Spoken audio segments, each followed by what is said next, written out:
All right, mountain bike viewers, welcome. Crankworx 2014. We are here right now. Hashtag Crankworx is coming and is in the present. And right now we are here to unveil the SRAM Canadian Open Enduro presented by Specialized.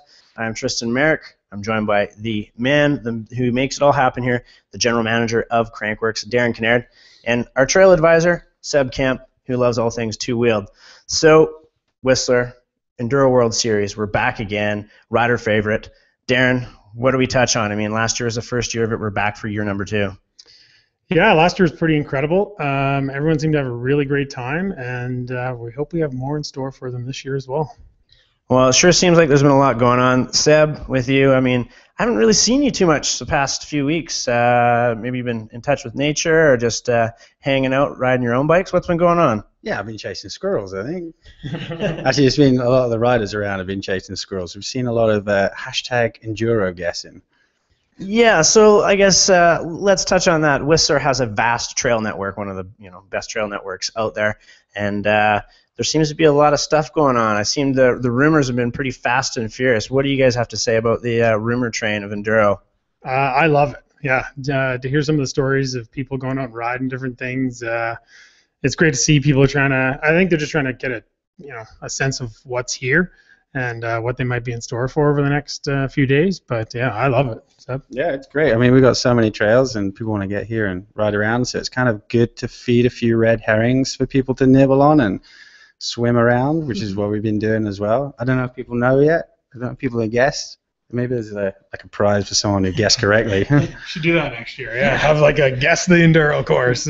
There we go. There we go. I mean, yeah, I'm sure nobody's really been out there training too hard looking for the stuff. But year number 2, fan favorite, rider favorite last year. Still $10,000 on the line for first place again this year, largest cash purse. Yeah, there's $25,000 total available, 10 for first place of the men and 5 for first place of the women. It kind of scales down from there, but yeah, it's a lot of money on the line. Yeah.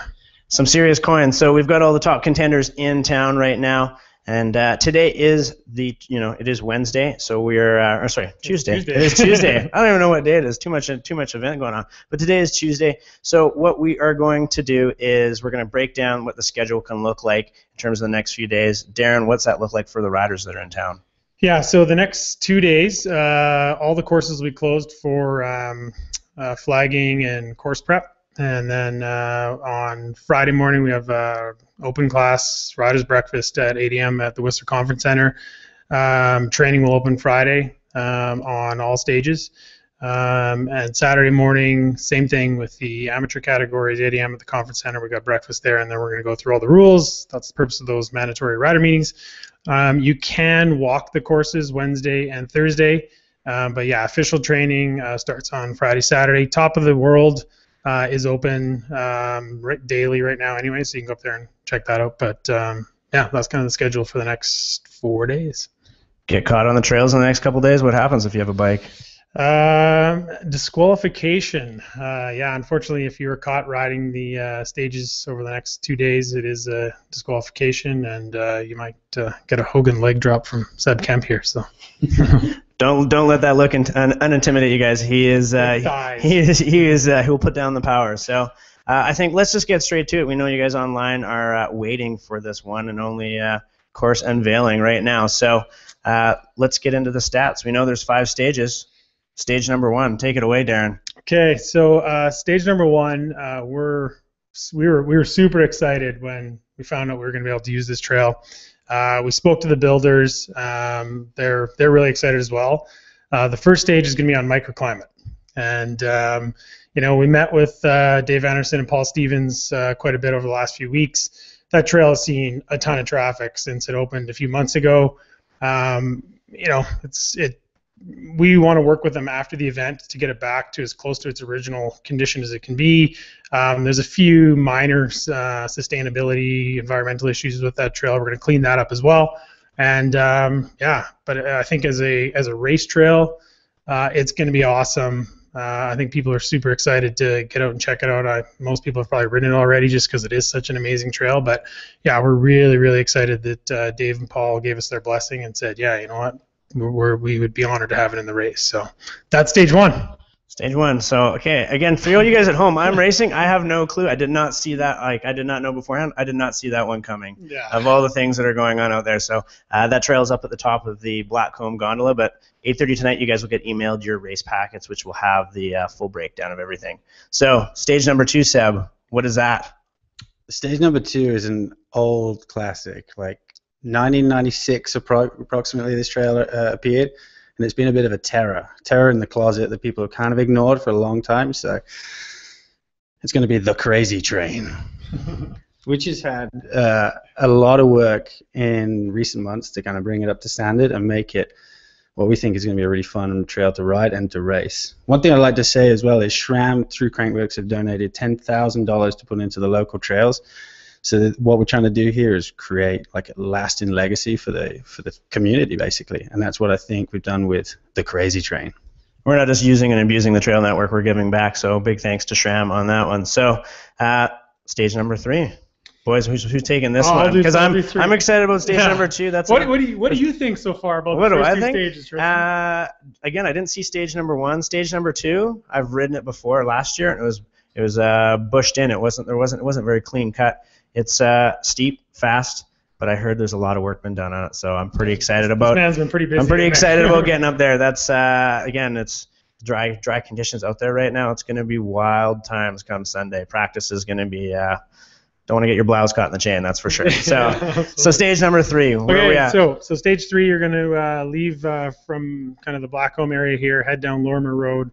And head up through Mel's Dilemma, up Rick's Roost. It's familiar territory to where we were last year for stage 4.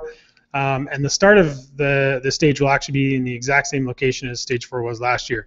You're going to roll down Upper Billy's, which was part of the race last year, but instead of turning left to the rest of Billy's Epic, you're going to go right. And you're going to go down 27 switchbacks and then on to Old Binties. We looked at this trail, or this stage, quite a bit. We feel that 27 switchbacks, riding it in reverse, provides a real challenge. It tests a different skill set than most of the other parts of the course. Then extensive work's been done on Lower Benties, and it's in great shape. There's some new bridges put in there. I mean, it is just a fun trail to ride. That whole stage is going to be a tough one, and it ends right where stage 4 did last year, kind of spits out into the Rainbow parking lot. So So that's a bit of pedaling out of the bottom of that stage. It's not just it's not bad. You keep up your speed, but it's you got to keep your momentum out of Binties there, because it's pretty wild down through a few of those chutes. You get offline. There's a few big trees that'll rip you off your bike, as I've found out in the past. I think it's the stage probably most looking forward to seeing a lot of riders enjoy, because it's going to surprise a lot of locals. No one really rides in that zone a great deal. And I think in terms of variety, that stage has got the most variety we're going to see out of all of them. Okay, so we're 3/5 of the way through. So we've now made our way over to the West Side Road Zone over by Rainbow Park. So for riders, it's going to be hot on Sunday. Maybe you look at the Rainbow Park, cool off on the way by there. So stage number 4, where do we go next? Stage 4. Okay, where do we start? Okay, you're going to pedal all the way out to Creekside, and you're going to climb up as if you're touching Cashmere. But at the second big switchback, you're going to disappear into a brand new connected trail that's going to drop you into the last third of Ride Don't Slide. The stage is going to start there, and you're going to do Ride Don't Slide all the way out, and then cross into BC's Boyd's Trail. Boyd's Trail, BC Trails, bit of hazardous trail in many respects, but there's a crew in there, and they have been for the last couple of weeks, working on some significant reroutes to bring that trail up to standard again and make it a real fun trail to ride.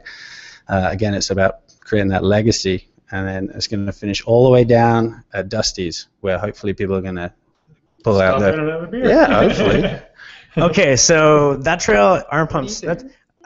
Again, I did not see that, and I live here, and I haven't been speculating, but that's we've always wanted to ride Don't Slide in terms of a race. That's Boyd's though. If you're breathing hard and feeling a little tired, it's going to be game over there pretty quick. I think for a few people, it's not an easy trail, folks. So again, so now we're at stage 4. We've finished up. We're down by Dusty's. Where do we go for stage number 5? Just to wrap up on 4, we've a lot of work's been done by Gravity Logic. There's about 7 new sections in Boyd's Trail, and it rides completely differently. It's, well, not completely differently, but it rides a different direction right now. I was in there late last week, and the work that Gravity Logic and Xander's involved in that project, it's incredible what they've done. And touching on that legacy that Seb's been talking about, we got to thank the guys at SRAM. They've helped out. Warwick has been very involved in this whole process and working with us, giving them blessings and working with the trails. But just got a huge shout out to those guys for helping out. Okay, so there we are. 4 stages done. Stage number 5. I think we can kind of maybe take a stab in the dark with this one. I think maybe a few people have been training it. Yeah. And the cat was out of the bag after what Jared did last year on it to Jerome and the rest of the field. So stage number 5, drum roll. Yeah, so after last year, we polled some of the riders and said, should we break up the top of the world into 2 stages? And everyone unanimously came back and said, no way. One of my favorite trails of the entire series, the entire year. Leave it as is. So that's pretty much what we've done. It's a classic.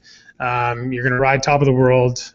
You'll go into No Joke, Little Alder, to Expressway, to Too Tight, Upper Angry Pirate, Crabapple Turns, bit of a change from last year, over to Del Boca Vista, make your way over to Monkey Hands, down to the bottom.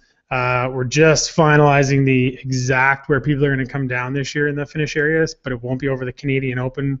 Come on! I enjoyed that last year. But we're gonna get that. It'll be set up and taped off right from the get-go. So it is a punishingly long, tiring trail. I think the winning time was around 20 minutes last year. That was the winning time. So it's gonna be somewhere longer than that. But that is all 5 stages of the SRAM Canadian Open Enduro presented by Specialized. So any words of wisdom, tips? Because, I mean, Seb, you've ridden every square inch of this town over the years that you've lived here. What should people be expecting come Sunday with what you guys have chosen? I mean, I didn't see you guys threw me a curveball on that one. I think you guys threw everybody at home a curveball. I'm sure Jared and everybody else is probably like, I haven't heard of that trail before. Where does that go? I think there's probably going to be a few people maybe nervous about the gnar factor in some of these trails, but remember there's been a lot of work in them, so go and ride them before you make judgment. Second thing is, this is just riding a mountain bike. Don't forget on Sunday to just ride it within your means and enjoy it rather than just trying to race down. And then everyone's going to have an absolute blast. We really tried to bring out variety and really show off what Whistler's got. And hopefully everyone's going to be happy, I hope. Yeah. All right, boys. So let's wrap things up then, I guess. Darren, any final thoughts? Yeah, just a couple of things. One, it is similar to last year where for the first 4 stages you're away from town. So bring extra bike parts, bring food, bring a rain jacket, although the forecast looks like it's going to be hot and sunny. Bring everything you need. Yeah, bring some sunscreen, maybe some mosquito spray. Bring everything you need for a day on your bike away from modern civilization. After 4, you come back here into the village and grab a bite to eat, get any touch-ups you need done on your bike, et cetera, et cetera. But it's a long day. We're guessing around 8 hours on your bike from start to finish. Come prepared. I would be remiss if I didn't thank a few people. Obviously, Seb Kemp's been huge in helping with this process. Jerome David at Warka has been awesome. Richie Schley has helped out with some of the trail selection as well. Who else do I want to thank here? Obviously Warka. Rob McSkinney's been very involved in helping us with the trail selection process and has had some guidance there. Peter Loughlin's been had a lot of work on Crazy Train. Obviously Paul and Dave Anderson have done their work on Microclimate and made an amazing trail, and they've let us use it. Xander as well has been doing a lot of work around the valley on trails you may have ridden.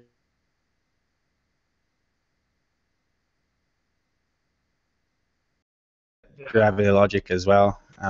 There's probably going to be people who forgot. So just to all the trail builders that ever made these trails, anyone that's cared for any of these trails over the years, thank you so much. This race wouldn't be here without these trails, and let's have another 30 years of amazing trails. And just lastly, of course, SRAM and Specialized and all the sponsors of Crankworx for making this festival possible and, of course, this race possible. So, yeah, we can't wait for Sunday. I couldn't wait for this moment, but now I'm looking forward to Sunday. So.